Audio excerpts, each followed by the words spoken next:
What is a political revolution? Well, revolutions are generally the violent overthrow of a government. Once in a while, a change of government would be peaceful, but when you talk about a revolution, it's usually a change of government that is forcibly made.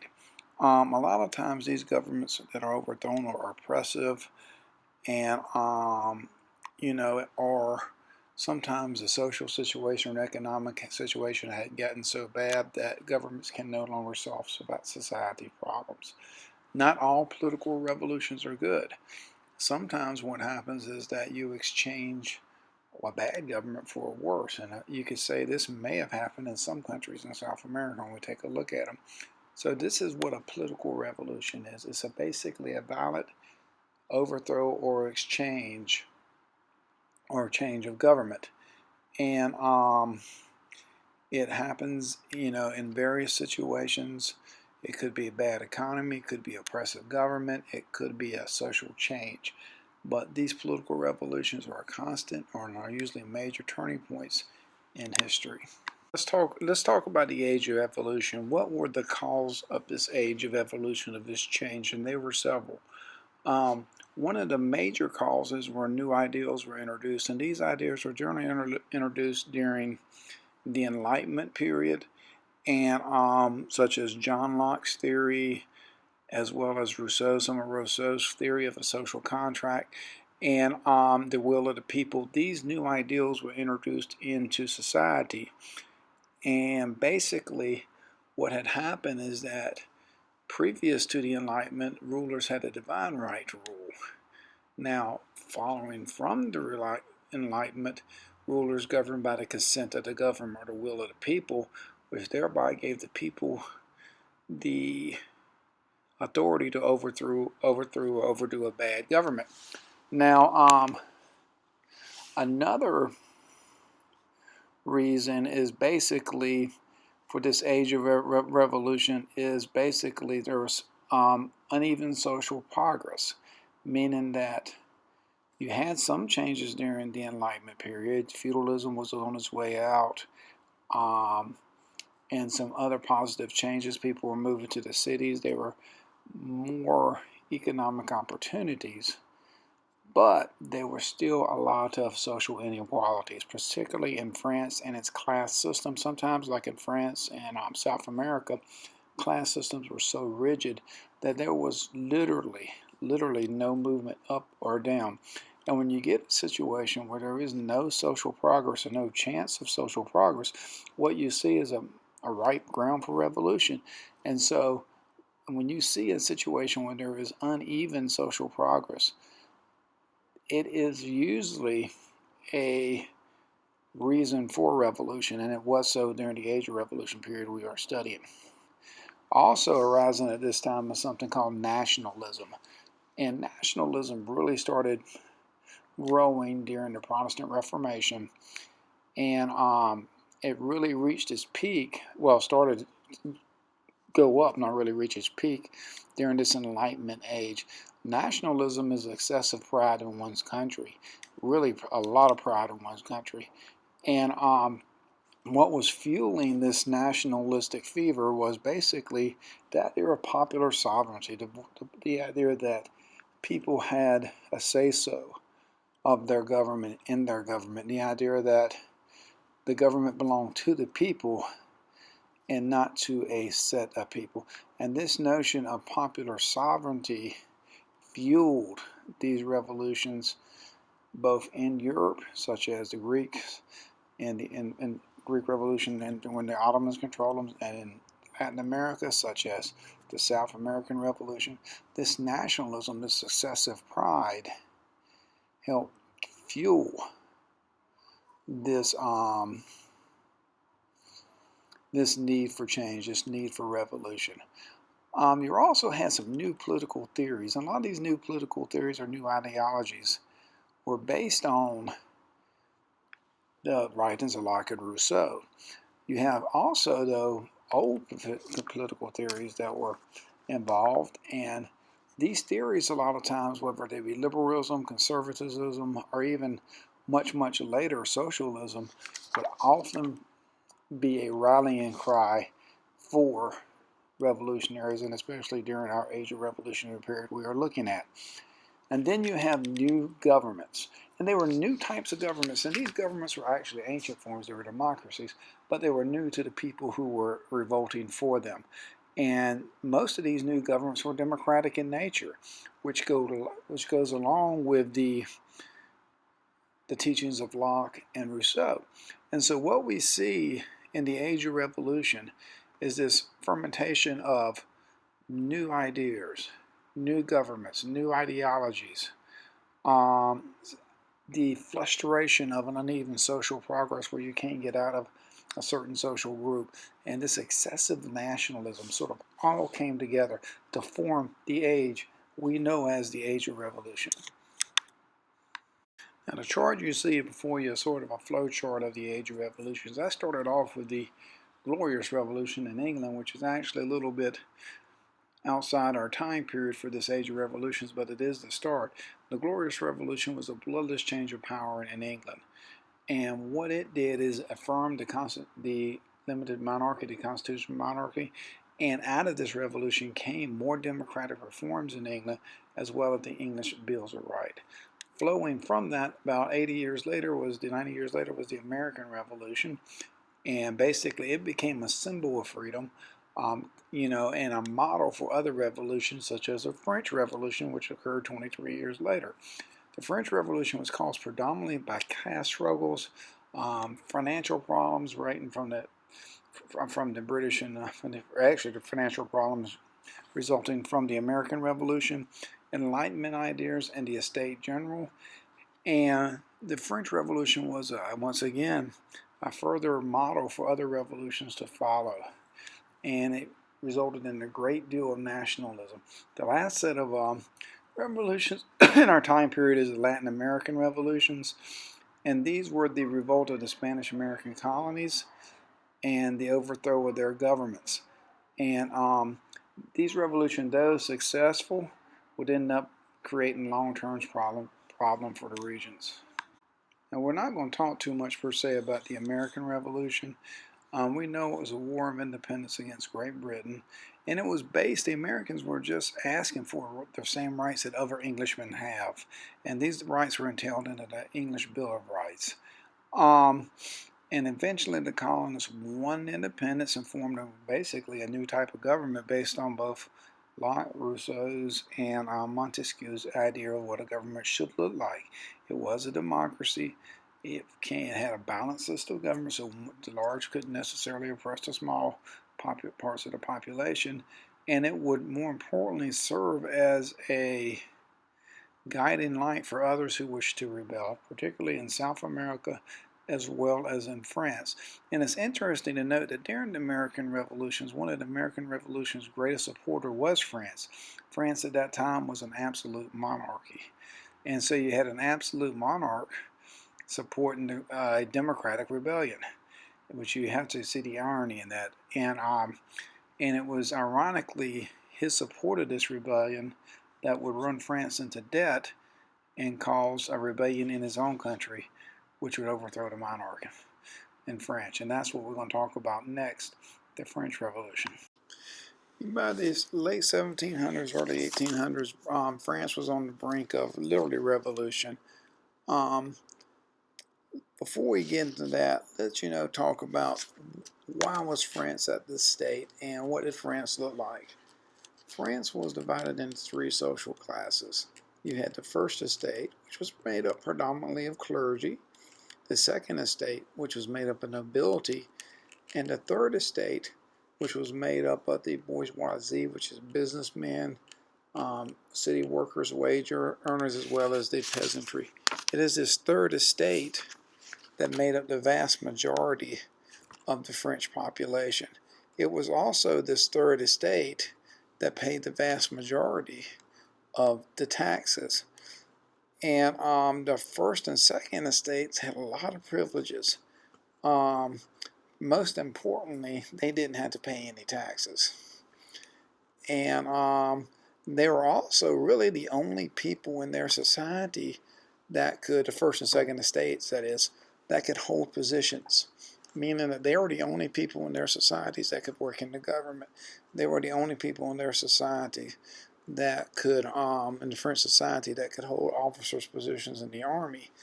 And what this did is this really made the French class structure one of the most complicated and one of the, not complicated, excuse me, one of the most hard to advance in. Think of this, you're a bourgeoisie or a merchant class, and which would put you part of the third estate. You were rich, but you could never hold a title.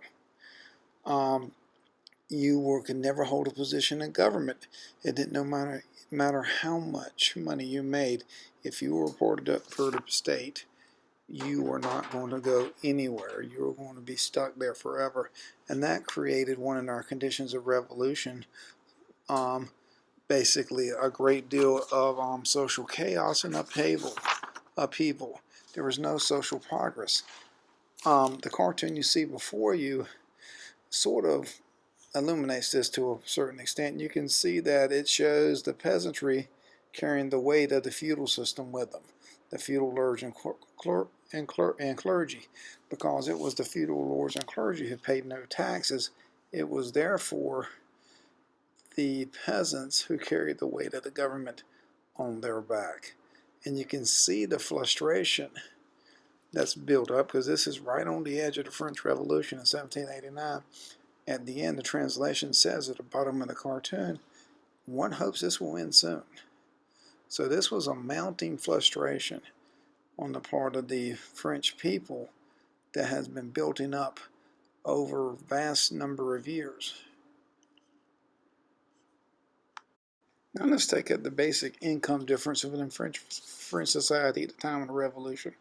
The Archbishop of Paris, a church official, made 50,000 lira, whereas a master carpenter, who's actually a higher member of the third estate, made 200 lira. And you can see that people in the first and second class had a huge income advantage over those that were in the third estate. And this gets back to the point that there was a great deal of social upheaval and chaos, because these people in the third estate had nowhere to go. Their incomes were suppressed. And to top that off, the agricultural harvest in France had been going down for years. And therefore, the conditions were really ripe for revolution. Let's also not forget that at this point in history, France was an absolute monarchy, which meant that they had complete control over the French government as well as the French social structure and society. Now, that France did technically have a parliament called the Estates General, but that has not been called since 1614. And so, really, France at this point was the ultimate in absolute monarchs. The king was absolutely in control. He was in control of the social structure, the economic structure, as well as the political structure. Now, there were a number of problems facing the king at this point. First was money. 50% of the government income went to paying the national debt. And it was Louis XVI who had to figure out how to deal with this, and Louis XVI was a weak leader. By 1787, it was just about bankrupt. 4,000 million, roughly 4 million or 4 billion lira in debt. Most of this debt came from the American Revolution, ironically. And so it was in a bad situation financially. Now, top this bad situation off with a bad harvest. Basically, the king had already started to squeeze out as much money as he could from the peasantry. But after a bad harvest, he couldn't squeeze anything else out of the peasantry. And he was in a tough situation at this point. He couldn't tax, at this point, couldn't tax the second and first and second estates, and he didn't have another source for money. So Louis XVI was in a predicament. Where is he going to get the money he needed to pay this debt? The only place he had to return was the Estates General, which could approve a new tax on the nobility. And obviously Louis XVI didn't think this dream through. There's a lot of, the Estates General was made up of representatives from all three classes, the First Estate, the Second Estate, and the Third Estate. Social chaos was at its height. Louis XVI caused a meeting of all these diverse groups who were fighting with each other, the most numerous being the Third Estate. Well, the king called the Estates General. There was some fighting. The First and Second Estates tried to limit the Third Estate. The Third Estates essentially revolted against the First and Second Estate as well as the king. And they demanded a written constitution as well as popular sovereignty. And what has simply happened after this is that things sort of took up a momentum of their own. They made these demands, and the king was losing control. The First Estate, Second Estate was losing control, and it sort of started spiraling out of control for the king at this point. Initially, the king refused to give in to their demands, so they declared themselves, instead of the Estates General, the National Assembly, and they took something called the Tennis Court Oath, where they swore not to leave until the king agreed to meet their demands. And eventually, under a great deal of political pressure, the king met his demands. The demands of the State General. But this didn't make things any better. There was a lot of anger. There was a lot of resentment, especially among the lower classes. Some members of the upper class refused to cooperate with the Estates General, and they essentially walked out. But the French Revolution now, with the meeting of the National Assembly, the attempted drafting of a constitution, was picking up more and more political momentum. It wasn't long for the revolution in France started to turn into something violent. The first violent act was caused the storming of the Bastille. The Bastille was a prison fortress, sort of, in the middle of Paris. It was a symbol of the king's power. It was attacked by a large number of lower class Third Estate people. The army was sent in to stop the attack, but it refused to fight the people. And so that showed how little power the king had. The mob broke in, killed the governor of the prison, and this was one of the first of many violent acts that you're going to see develop during the French Revolution. Now, following this came the Declaration of the Rights of Man. And basically, the Declaration of the Rights of Man is one of those perennial documents. And what it actually is nothing, if you read it, is the natural rights that started to develop during the late Roman periods. And basically, in summary, you can see it there before you. Men are born equal and remain free and equal in rights, which are liberty, property, security, and the resistance to oppression. Liberty, property, and security are basic natural rights that have been talked about since really Justinian's Code in its preamble. Resistance to oppression is a direct link to the Enlightenment philosophers. That's the social contract, the resistance to oppression. Basically, if somebody breaks the social contract, the king breaks the social contract, the people can do whatever it takes. And it also, you can see in this extract of the Declaration of the Rights of Man, the influence of people like Rousseau saying that all citizens have a right to take personally and through in the making of law, pay personal responsibility or part in making a law. Every citizen can talk, write, and publish freely. That's from Rousseau as well as Voltaire. You can really see the influence of these Enlightenment philosophers in this Declaration of the Rights of Man. and it is a statement about natural rights and rights that all people should have. But it's interesting to note the one thing you do not see mentioned is women or slaves. The document is titled the Declaration of the Rights of Man as it refers to everybody, but it leaves groups out. And so this Declaration of Rights of Man wasn't total equality. It was more in the nature of basically a document that's ordered toward the males, not females. And even though there were people like Robespierre and a few others who said we should do away with slavery in this document, we should give women more right in this document, it doesn't happen. And even when the Napoleonic Code comes out, it didn't happen. Women did not get treated equally. Slaves were not freed. But it did remove the feudal system. The cartoon you see up above you now is supposed to be a symbol of everybody in France, all three estates working together to forge out a new constitution in France. And this is what you would call revolutionary propaganda. Because really, those people, you see how they're hitting a document to make a constitution. In reality, what was happening, they were hitting each other with hammers. And the French Revolution was never that cooperative, nor was it, that well received by the upper classes. There was not this universal working together to form a united France or a new constitution for France. It was the Third Estate forming this new constitution, and the Third Estate was working to correct grievances that it had perceived itself as suffering for years.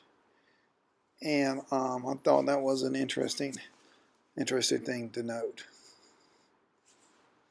Now, the new constitution, basically, it brought about a right to assembly. The king is to be called the king of the French, not the king of France. King of the French, implying that he has the authority of the French to rule.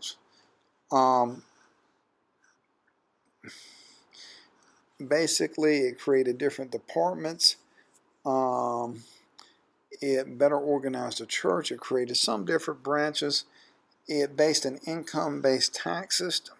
It created a new currency. The new currency would be called the franc. Church lands were no longer separately held. Now they call nationalized the church lands. What that means is they went in there and the new government took away the church lands. Prior to the French Revolution, they were required to pay a church tax. The new constitution did away with it. They did not tie to the church to taxation anymore. And divorce was once again allowed. And they required priests to take an oath of loyalty to the state, basically making sure they were not going to try to take things back to the way it was. And so what you see with the new French Constitution is a much more democratic government, a much more involved populace in the government.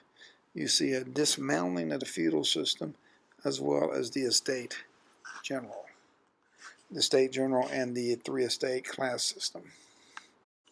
Now, there were distinct phases of the French Revolution. We have already talked about the first phase, which was simply the National Assembly phase. And now we're at the National Assembly radical phase. And this is the phase when the radicals, the people who had these really radical ideas, wanted to totally abolish the monarchy, which they ended up doing. And they took France and made it a republic. Under this phase, it was when Louis XVI and Marie Antoinette were both chopped their heads off. They were executed. The Committee of Public Safety was set up, and which was led by Robespierre. And Robespierre led something called the Reign of Terror, which he executed some of his closest allies, some of his followers, roughly 40,000 people, just to keep another revolution from forming. It was also during this National Assembly phase, this radical phase, when people in Europe started to unite. Britain, the Netherlands, some of the German states started uniting to try to prevent this revolution from being a success, and they started to attack France from the outside. And but France was able to successfully defend itself. And gradually, people got tired of the execution and the oppression from the Committee of Public Safety and the National Assembly, and so there was another little overthrow, coup d'etat, so to speak, and it was partly helped out by Napoleon, and a 5-man directory was established, and the riots were put down. They straightened up the leadership somewhat, but still there was not a strong leader under the Directory. And it was at this time, after the Directory, that Napoleon stuck up. Came up, he overthrew the Directory, even though he helped set it up. He was a strong leader, came in and basically set up a consulate. And he, of course, named himself the first consul. And then he later sets himself up as emperor. Meanwhile, while he's doing all this, he's conquering Europe and bringing everything really up to the border of Russia at this point under his control. Napoleon set up economic institutions. He set up the continental system, which was basically trying to keep Britain from trading with the continent of Europe. He reformed religion. He established probably his most lasting legacy, the Napoleonic Code, which everywhere he conquered, he brought with him. It was the most modern form. The Napoleonic Code is still being used in many countries or forms of it today. And France really prospered up under him, even though he was not revolutionary. Even though he claims he was a product of a revolution, Napoleon was actually probably the anticlimax of the revolution. He made reforms in the name of the revolution, but suppressed liberties. He created a Napoleonic Code, which was supposed to protect people, but he had a secret police to suppress people. But the code, the laws he did create when they were finally enforced correctly were actually very, very modern and extremely fair. Under Napoleon, women suffered greatly. It was Napoleon's opinion that women should not work outside of the home. Napoleon was finally defeated in battle. He was exiled, came back for a second run. He was beaten again at Waterloo, and then was sentenced to exile again, where he finally died in a small island called Corsica.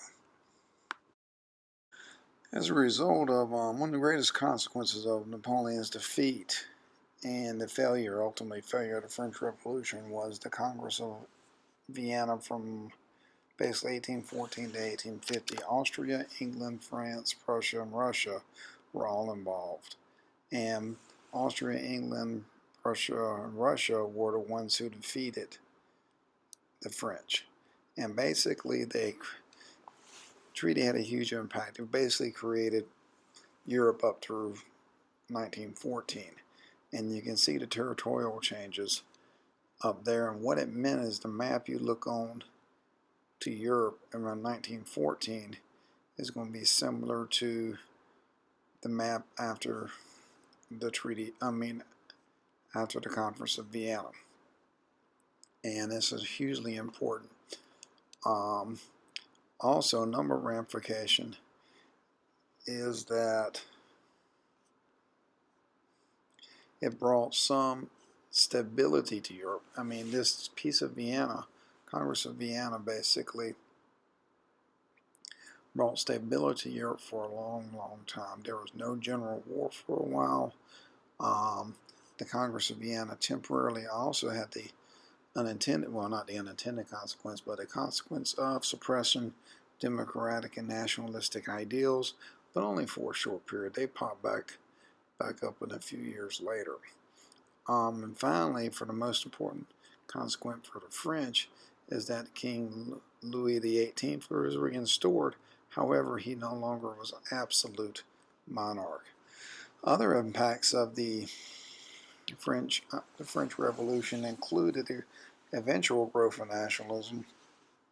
The Congress of Vienna um, the Greek Revolution, and more importantly, the War for Independence in South America. And the French Revolution had a couple of direct impacts on the wars of independence in South America. First, when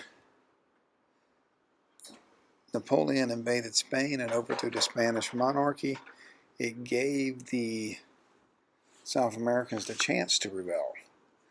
And not only did it give them the chance to rebel, but it also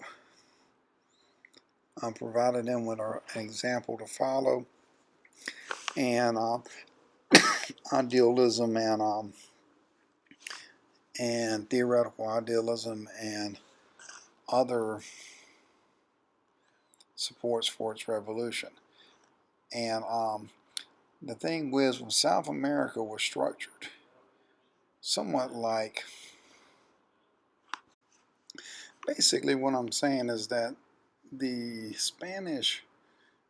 colonial Spanish Latin American social structure was as rigid as France. If you take a look at the map, on top of the Peninsulars, they were the people who were born in Spain. Below them were the Creoles. They were descendants of Peninsulars. And you have the Metazoids, which are basically the descendants of Caucasian Indian people. Then you got mulattoes, then you got Native Americans, and you got African slaves. And so this was an extremely rigid system. There's a lot of social frustration, no social movement, and the most frustrated group in that whole pyramid was the Creoles. They were well educated. That's how they got they were educated. That's how they found out about the Enlightenment ideals and the freedoms and all that. But they could never move up. They could hold military positions or lower level jobs, but they could never be above a peninsular. And it was the Creoles that would lead the Latin American revolutions. But the Latin American revolutions were somewhat different than that of the French, in that the Creoles did not want to basically get rid of the class system. The Creoles wanted to replace who was on top of the class system, which differentiates it from the French Revolution, who wanted to do away with their class system. The Creoles used the Enlightenment ideas, the writing of John Locke, Voltaire, Rousseau, to justify their rebellion. They were inspired by both the American and the French revolutions, and they were able to take advantage of the Napoleonic Wars. Basically, when Napoleon invaded Spain, Napoleon replaced the Spanish monarch with his brother. And then they invoked the idea of the social contract and the consent of the government and said, we will not be ruled by this man that we do not recognize or give him the consent to govern us. And they used these Enlightenment ideals as basically an excuse for their rebellion. And they used all the Enlightenment tools. They used the laws of nature, natural laws. They used the same phrases, life, liberty, and property, and the need to be not oppressed by their rulers.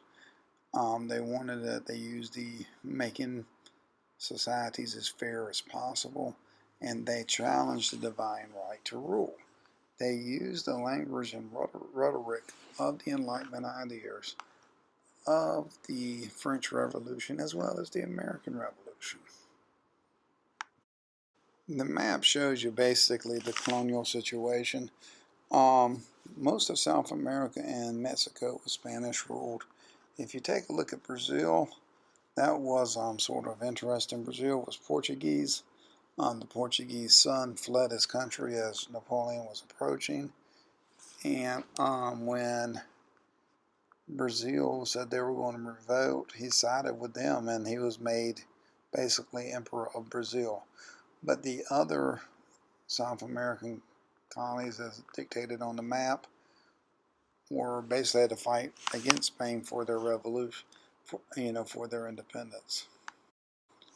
The map to the right dictates the progress of the South American Revolution, and it was relatively a quick revolution, particularly given the landmass, and they easily actually defeated the Spanish forces, because if you think about it, it was the Creoles who were the military leaders. And so the revolution was led by people with military training. And so they pretty easily defeated the Spanish loyalist forces and created a series of new countries in South America. Now, the leader was Simon Bolivar. He was the leader of the Creole leader of the revolutionary. And it's pretty particularly in Venezuela. He had been educated both in the U.S. and Europe, and it was his dream that South America would become basically another United States, basically another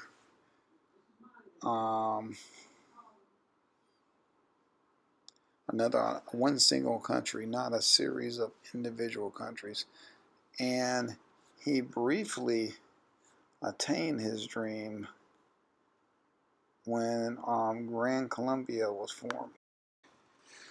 And he did this on Gran Colombia, which was basically a reunification or unification of Venezuela, Colombia, and Ecuador. And he hoped the rest of free Latin America would join him, but it just didn't happen. A year after his death, the three countries broke apart. And the predominant reason for this is that in South America, the revolution was inspired by the Creole class. And like I said, it wasn't to do away with the class system. It wasn't to bring a better life to the peasants. It was so predominantly so those Creoles can take the place of Peninsulares. And after the revolution, the Creole class members did not want to give up their power. And eventually, after the revolution, these different entities, these different groups started competing for power, and they could never really unify after that.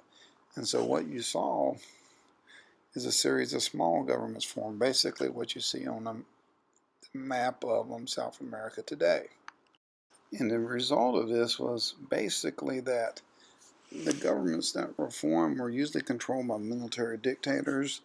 They attempted to leave family members in control. There were a lot of coup d'etats, was basically there was a lot of overthrow.